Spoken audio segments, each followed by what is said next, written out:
Welcome to the Plan B CRNA podcast. I'm your host, Bobby Jones, and I'm so excited that you're here. The Plan B CRNA podcast is the only show made specifically for nurse anesthetists who are exploring options outside of their traditional career paths. This is the place to expand your mind and your goals as we uncover new ways to produce side income together. Journey with me as I go down various rabbit holes to explore the best Plan B options for you. This episode is brought to you by OnCall Capital. OnCall Capital is dedicated to educating CRNAs and other healthcare providers about investing outside of the traditional stock market. OnCall Capital also provides opportunities for you, yes, you, to create passive income and generational wealth while also lowering your taxable income through investments in the apartment and alternative investment spaces. If you haven't hit subscribe yet, make sure you do that right now so that you don't miss an episode. Thanks so much for joining me today, and now on with the show. Welcome to the rabbit hole on the Plan B CRNA podcast. Throughout my journey in finding a Plan B, I've gone down numerous rabbit holes to figure out which one works for me. Since I've done some of this research already, I only think it's right to bring that information to fellow CRNAs to help aid in your search. Now, as always, it's important for you, the listener, to do your own research and form your own opinions.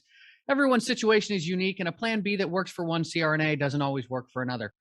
Self-awareness is the key in any decision you make, since you must have an accurate grasp of your own strengths, weaknesses, and goals. All right, let's get to it. Without further ado, our rabbit hole of the day is dun, dun, dun, Christmas in October. Now, you're probably thinking at this point that I've gone off my rocker, especially those of you who are watching this on YouTube. Trust me, I'm not one of those people that likes to see Christmas stuff before Halloween, but hear me out. There are a ton of jobs out there centered on the Christmas season, so I thought I'd look into them. Why now, though? Well, because now is the time when most businesses are ho hiring for those jobs. Now, don't be scared off. I'm going to skip over the horrors of seasonal retail jobs. I mean, it is still Halloween season, but really, for me, the idea of going out on Black Friday is much more frightening. Now, many of these holiday jobs are going to be for part-time or seasonal work, and the pay isn't stunning overall. But if you yourself have some free time, or if you have a teenager or college-age child who's looking for a little bit of extra spending money, some of these could work out for them. So let's start off with the most obvious of jobs, Mr. and Mrs. Claus. Performers are needed all over the place for Christmas roles in so many different places. Now, from the mall to the zoo, from theme parks to cruise ships, people of a holly and jolly spirit are needed everywhere. Obviously, for the roles of Mr. and Mrs. Claus, older performers are needed. My uncle actually does this every year, making appearances and taking pictures with kids. Most shopping centers work with event agencies or photo companies to hire. And while it's becoming more and more common for Mr. and Mrs. Claus to have some kind of training, such as the professional Santa Claus school in Denver, there are no universal qualifications to land a mall Santa job. Some places prefer real beards or white hair for the Clauses, but fake beards and wigs are becoming more realistic all the time, making this much less of a barrier to employment. Now, Santa and Mrs. Claus often have helpers around, meaning that there are younger performers needed as well. All of these roles can include long hours, depending on where you're working and the arrangements you have with the employer. A shift can be between 6 to 12 hours, so you probably don't want to have other work that day. Breaks can be a challenge too. Not that we're not already used to that, but the elves and Mrs. Claus are on their feet for much of their shift. Now, make no mistake, though, Santa is working hard too, even though he's seated most of the time. He's got some heavy lifting, getting all those kids onto and off of his lap all day, which can make for quite a workout. You're also coming into contact with a ton of people, so make sure you've got your flu shot. Now, when working with kids, you must be quick on your feet. Many children have tough questions, and sometimes they share things that they wouldn't tell other people. It can be hard to see kids in those kinds of situations, but keeping the fantasy alive and seeing the wonder in children's faces can make it all worth it. Most of you listening probably won't be quitting your day job to take on any of these roles. The average pay is between $15 to $25 an hour, depending on where in the country you are. Sure, it can be higher. I saw a $70 an hour posting for one Santa job, but that was really an outlier. Plus, I will say many companies provide the costume for you. Now, if you're just looking to dabble in this, though, there are plenty of opportunities to volunteer your services for free if you happen to own your own Santa or Mrs. Claus outfit. And if we're being honest, the real reason for doing this is the experience itself. It can leave you feeling pretty jolly. Now, of course, there are many other jobs that pop up during the holiday season. It takes more than just some performers to keep the magic alive. Christmas means decorating, which provides a ton of seasonal jobs all around. Let's check out a few, shall we? Now, someone has to take all of those pictures of kids on Santa's lap. As I mentioned before, many of those photos are taken by individual companies. For instance, there's a local Santa who works with many local preschools in our area to come in and just take pictures with the kids. The company then sells them to parents for certain packaged prices. As a freelance photographer, this becomes all about the relationships you have with individual performers and individual preschools and other locations. For more information on becoming a photographer, you should check out episode 40 of the show, where I dive down a different rabbit hole on that topic. Now, you could also become a Christmas tree seller. It's a pretty lucrative seasonal job with an estimated 25 to 30 million real Christmas trees being sold every year in the US. This is a multi-million dollar industry. You could work at a Christmas tree wholesale business or set up your own little outfit if you've got a local Christmas tree farm that you can get trees from. Be sure you look into permits, though, depending on where you park. Christmas tree decorators. They mainly work in department stores, shopping malls, and other public spaces, but they're also needed for personal residences too. I expect the latter to pick up as the baby boomers continue to age and need more assistance, but that's more of a personal hunch. If you're running your own business with hand-picked clients, you can charge a higher amount. Just be careful not to price yourself out of a role. Look around you, and you will see things lit up for the holidays. And someone has to put those lights up and take them down. In fact, lighting installation has become its own seasonal industry.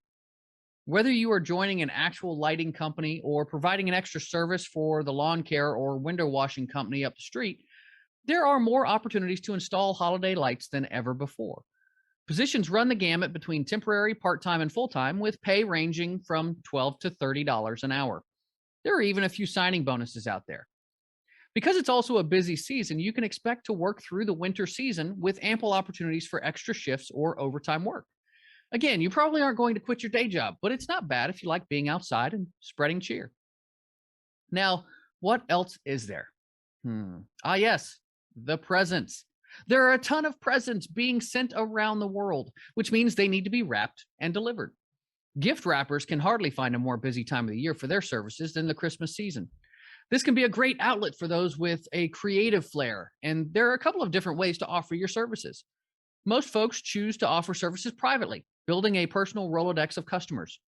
There isn't much overhead either. You just need gift wrap, cellophane wrap, scissors, tape, gift tags, ribbons, bows, and any other decorative items you need to make your wrapping unique. Another route is to become a gift wrapping consultant. Big box stores take this stuff very seriously, and they often hire professional consultants to train their staff. Package sorting and delivery is also in high demand, as postal delivery carriers are often overwhelmed with gifts and packages leading up to the holidays.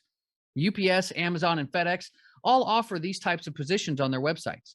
The warehouse positions run from $15 to $18 an hour, while the delivery positions run $21 an hour and up, depending on the location and shift. Keep in mind, though, that you'll need to be able to pick up packages that typically weigh between 25 to 35 pounds and upwards of 70 pounds on occasion. If you want to be a driver, you need to pass a DOT physical and be able to drive a stick shift. All right, let's run through a couple more. Pet sitting for all those folks leaving town for the holidays. Ski and ice skating instructors for children and families. Pie and cake chefs for all those pumpkin pies and fruit cakes. Uber driver for all of those office parties. Yeah, the rates are higher too during that time of year. And I'm sure you can think of some that I've actually missed out on, but you get the idea. There is a ton of opportunity during the holiday season. So what should you focus on? If you want to look into seasonal work, do your best to pick something that is uplifting to your spirits. If you're not an extrovert, then maybe being around more people all day isn't going to help your holiday mood. If you simply want to help others without the worry of an actual job, there are so many places that need volunteers to serve hot food, provide coats and blankets to the poor, or shelter the homeless during the cold winter months. There is much more to Christmas than trying to make a quick buck. As Charles Dickens wrote in A Christmas Carol, "There are many things from which I might have derived good, by which I have not profited, I dare say," returned the nephew. "Christmas among the rest. But I am sure I have always thought of Christmas time when it has come round, apart from the veneration due to its sacred name and origin, if anything belonging to it can be apart from that, as a good time, a kind, forgiving, charitable, pleasant time, the only time I know of in the long calendar of the year, when men and women seem by one consent to open their shut up hearts freely, and to think of people below them as if they were fellow passengers to the grave, and not another race of creatures bound on other journeys. And therefore, uncle, though it has never put a scrap of gold or silver in my pocket, I believe that it has done me good and will do me good. And I say, God bless it." That's going to do it for this jolly good rabbit hole. I've included some links in the show notes to help you out. And as always, I'd like to thank you for listening to the Plan B CRNA podcast. If you enjoyed the show, make sure you hit subscribe so that you don't miss an episode. I'd also like to hear from you. If you have a question, comment, or rabbit hole topic that you'd like me to cover in an upcoming show, make sure you rate and review on your podcast player. I check those all the time and cover those questions in future episodes. If you'd like to connect with me or learn more about OnCall Capital, make sure to find me on Facebook, LinkedIn, Twitter, or visit my website at www.oncallinvestments.com. Until next time, this is Bobby Jones signing off. Thank you so much for joining me for another episode of the Plan B CRNA podcast. If you haven't already subscribed and reviewed the show, I'd be honored if you took the extra time. It really helps to expand our reach and get the word out about the show. If you're a CRNA who is interested in sharing your story on our podcast, I'd love to have you. Please email me at bobby@oncallinvestments.com for more information. This episode was brought to you by OnCall Capital.